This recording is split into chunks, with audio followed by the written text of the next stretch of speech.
Good morning student, मैं हूँ आपका मैथ्स टीचर विवेक नवाड़ा। बेटा, मैंने कल आपको बोला था कि हम एक्सरसाइज 9.3 के प्रूव दैट वाले क्वेश्चंस को पढ़ रहे हैं और उसके प्रूव दैट के क्वेश्चन मैंने आपको कल 22 से 32 का बोला था, लेकिन उसमें अभी दो क्वेश्चन बहुत अच्छे बचे हुए हैं। एक तो क्वेश्चन नंबर 27 और एक क्वेश्चन नंबर 28। ये दो क्वेश्चन आपके बहुत अच्छे क्वेश्चन बचे हुए हैं। तो क्वेश्चन नंबर 27 हम देखेंगे। पहले आपको दो नंबर दे रखे हैं, एक ए और एक बी।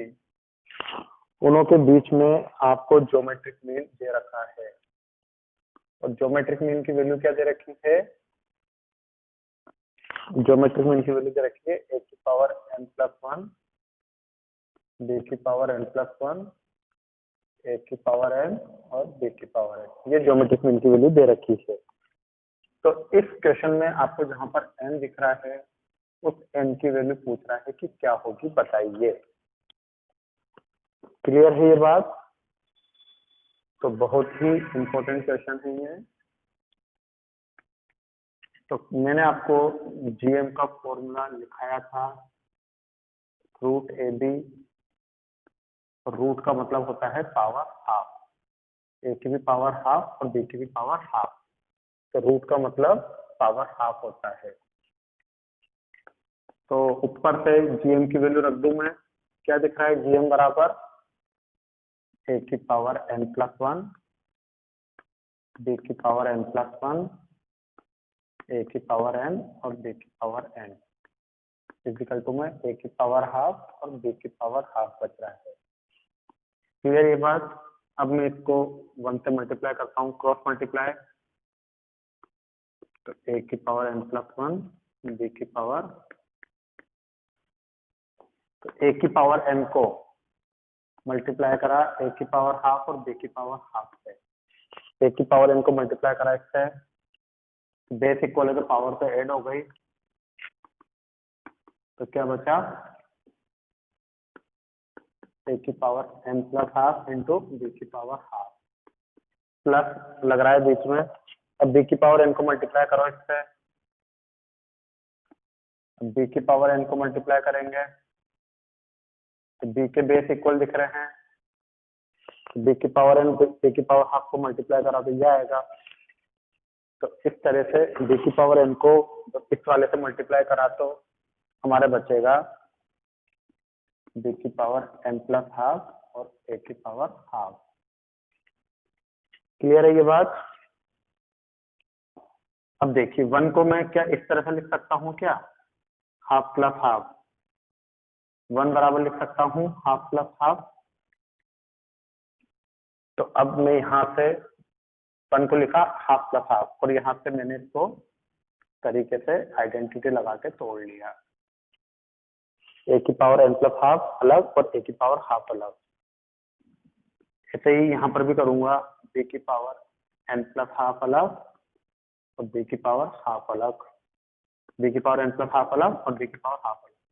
और इसको ले आऊंगा जब ट्रांसपोज करके, ए की पावर n+½ तो बी की पावर हाफ। ये भी इधर आ जाएगा ट्रांसपोज होके, बी की पावर n+½ ए की पावर हाफ और इक्वल टू में 0। तो 1 को तोड़ा हाफ हाफ करके और एक्सपोनेंट अप्लाई कर दिया। अब देखो ए की पावर n+½ यहाँ पर भी है और ए की पावर n+½ यहाँ पर भी है। तो मैं ए की पावर n+½ कॉमन ले लेता हूँ। तो ए की पावर n+½ कॉमन ले लेता हूँ। तो क्या बचा? ए की पावर हाफ और बी की पावर हाफ। तो क्या बचा? ए की पावर हाफ माइनस बी की पावर हाफ। क्लियर है ये बात? और जिस पर मैं डबल राइट लगा रहा हूँ उसमें मुझे बी की पावर n+½ कॉमन दिख रहा है। तो माइनस बी की पावर n+½ कॉमन लिया, माइनस बी की पावर n+½ कॉमन लिया। क्या बचा? ए की पावर हाफ माइनस बी की पावर हाफ। ए की पावर हाफ तो यहाँ पे बचा और बी की पावर हाफ यहाँ पे बचा। तो ए की पावर n+½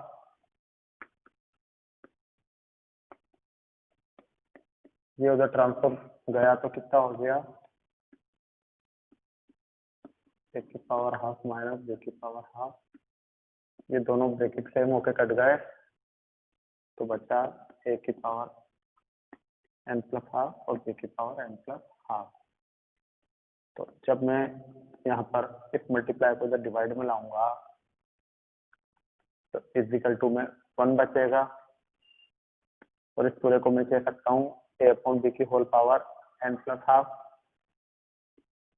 और 1 को कह सकता हूँ मैं किसी की भी पावर 0, तो किसी का भी मतलब यहाँ पर ए अपॉन बी। तो अब हम लिखेंगे बेस के इक्वल होने से base are equal then powers are also equal. Base के इक्वल होने से पावर इक्वल कर दी तो एन की वैल्यू यहाँ पे आ गई माइनस का हाफ। तो एन की वैल्यू यहाँ पर हमको कितनी मिल गई, माइनस का हाफ। तो इस तरह से आपको इस क्वेश्चन को यहाँ पर सॉल्व करना है। अच्छा क्वेश्चन है, इंपॉर्टेंट क्वेश्चन है। और इसी टाइप से आपको एक क्वेश्चन एपी में भी दे रखा था, और एपी वाले क्वेश्चन को भी इसी कंसेप्ट से सॉल्व करना है। तो अब देखिए, अब आप इसके बाद वाला क्वेश्चन, आपको 2 नंबर दे रखे हैं ए और बी, और उनों का एरिथमेटिक मीन और ज्योमेट्रिक मीन से 6 टाइम्स ज्यादा है। क्या बोला है, एरिथमेटिक मीन ज्योमेट्रिक मीन से 6 टाइम्स ज्यादा है। सॉरी, 2 नंबरों का सम ज्योमेट्रिक मीन से 6 टाइम्स ज्यादा है। तो प्रूव करो कि वो 2 नंबर क्या होंगे, ये पूछ रहा है। तो सबसे पहले बोला है लेट 2 नंबर, मान लिया कि वो 2 नंबर ए और बी है। तो बोला है sum of 2 number is 6 times there geometric mean. ये लाइन दे रखी है सम ऑफ 2 नंबर, मतलब ए प्लस बी। इज का मतलब इजिकल टू का साइन हो गया, 6 की जगह 6 टाइम्स का मतलब मल्टीप्लाई का साइन हो गया, और ज्योमेट्रिक मीन हमने पढ़ा है रूट ए बी होता है। तो हमको ये वाली लाइन क्वेश्चन में गिवन दे रखी है कि उन 2 नंबरों का सम 6 टाइम्स होगा उसके ज्योमेट्रिक मीन से। ये क्वेश्चन में लिखा हुआ है। अब वो कह रहा है कि प्रूव करके बताओ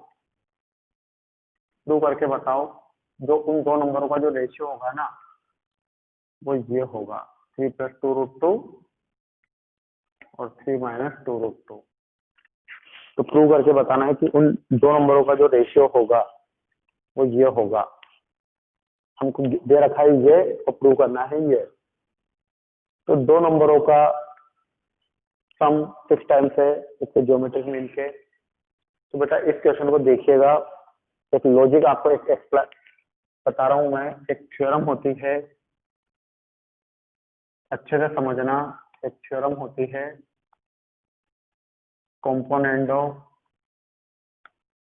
and dividendo. Componendo and dividendo. तो ये थ्योरम क्या होती है, पहले ये देखिए।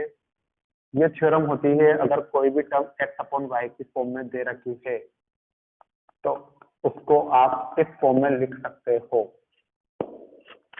अगर कोई भी टर्म x/y की फॉर्म में गिवन है तो आप उसको x + y/x - y की फॉर्म में लिख सकते हो। ये थ्योरम कहलाती है कंपोनेंडो डिविडेंडो थ्योरम। तो अब देखिए, यहाँ पर मैं 6 को लिख सकता हूँ 3 × 2√ab। 6 को लिखा 3 × 2। अब देखिए यहाँ पर ये 2√ab मल्टीप्लाई में है, इसको डिवाइड में ले जाऊं और इक्वल टू में 3 और अपॉन में 1। तो देखिए, तो अब जैसे कि कंपोनेंटो डिविडेंडो मैंने बताया कि x/y होता है, जिसको आप क्या लिख सकते हो, ये होती है कंपोनेंटो डिविडेंडो। तो ऊपर वाला x है, नीचे वाला y है। इधर LHS में ये है और RHS में ऊपर वाला x है, नीचे वाला y है। तो LHS और RHS दोनों में अप्लाई होती है ये थ्योरम। तो पहले मैं LHS में अप्लाई कर रहा हूँ। ये ऊपर वाला x और नीचे वाला y। तो x अपॉन y की फॉर्म दिख गई LHS में। तो देखिए a plus B plus 2 root A B,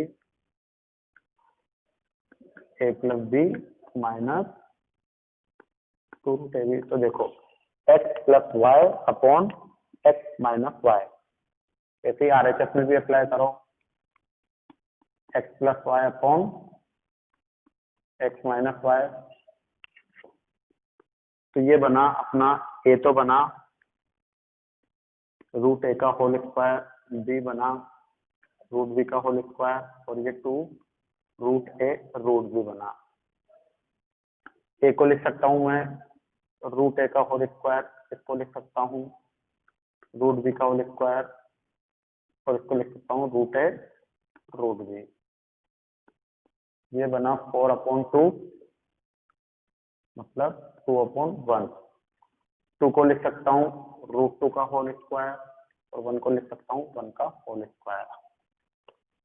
लिख सकता हूँ इस तरह से। तो यहाँ बना a square plus B square plus 2ab। a square plus B square plus 2ab होता क्या है? a प्लस बी का होल स्क्वायर।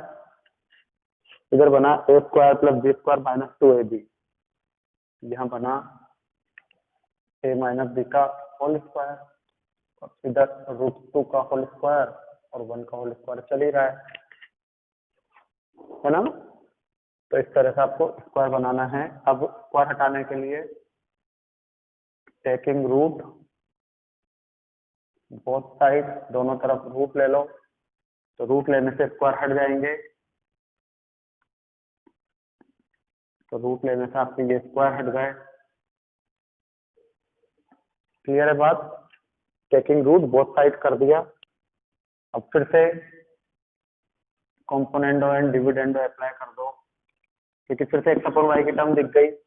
ये रहा कंपोनेंडो डिविडेंडो का कंसेप्ट, न्यूमरेटर का x और डिनोमिनेटर का y। और आपको इसको कैसे अप्लाई करते हो?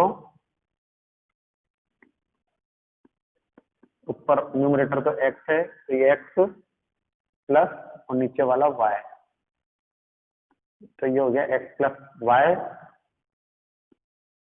और ये वापस से x माइनस y। और याद रखना कंपोनेंडो डिविडेंडो LHS और RHS दोनों में अप्लाई होती है। एक तरफ कभी भी अप्लाई नहीं कर सकते आप इसको। तो देखिए रूट बी से रूट बी कटा, माइनस को अंदर मल्टीप्लाई करा, तो रूट ए से रूट ए कटा। तो क्या बचा न्यूमरेटर में? तो 2 रूट ए, और डिनोमिनेटर में बचा 2 रूट बी। इक्वल टू में बचा रूट 2 प्लस 1, रूट 2 माइनस 1। इधर 2 से 2 भी कटा, 2 से 2 भी कट गया। अब बचता है आपके पास under root A upon B की वैल्यू। लेकिन अपन को चाहिए क्या? ए अपॉन बी की वैल्यू। तो अब आगे देखिए हम कहाँ तक कर दिया हमने इस क्वेश्चन को, रूट ए अपॉन बी की वैल्यू तक। तो हमारे पास root A upon root B की वैल्यू तो कितनी आ गई? Root 2 plus 1 upon root 2 minus 1। यहाँ तक हमने लिख लिया है। और रूट हटाने के लिए हमारे पास क्या कंसेप्ट है? Taking square both side. तो रूट हटाने के लिए एक ही कंसेप्ट है, टेकिंग स्क्वायर बोथ साइड।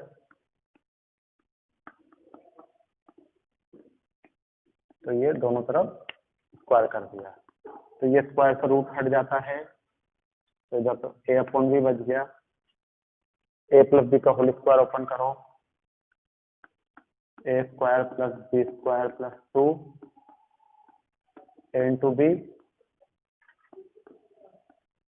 इधर नीचे करो A square plus B square minus 2 A into B. तो ए अपॉन बी की वैल्यू कितनी आ गई? 2 plus 1 plus 2 root 2, 2 plus 1 minus 2 root 2। तो यहाँ से आपके A upon B equal to कितना बना? 3 प्लस 2 रूट 2 और 3 माइनस 2 रूट 2। तो इस तरह से आपको क्वेश्चन में बोला था प्रूव करके बताओ a अपॉन b की वैल्यू 3 + 2√2 और 3 - 2√2 होगी। तो इस तरह से आपको इस क्वेश्चन को सॉल्व करना है। ओके स्टूडेंट, तो ये आपका आज चैप्टर नंबर 9 कंप्लीट होता है। नेक्स्ट टर्म से जब भी आपकी अब क्लास लगेगी तो मैं आपको पढ़ाऊंगा आप नेक्स्ट चैप्टर जो कि होगा चैप्टर नंबर 7। तो हम चैप्टर नंबर 7 पढ़ेंगे हमारा नेक्स्ट टर्म से। हमारा अभी भी 3 चैप्टर बाकी है। Chapter number 7 permutation and combination, chapter number 10 straight line और एक प्रोबेबिलिटी। तो इसके बाद हम आपको वापस से बेटा मिलते हैं। Okay, good bye student, have a nice day बेटा, बाय बाय।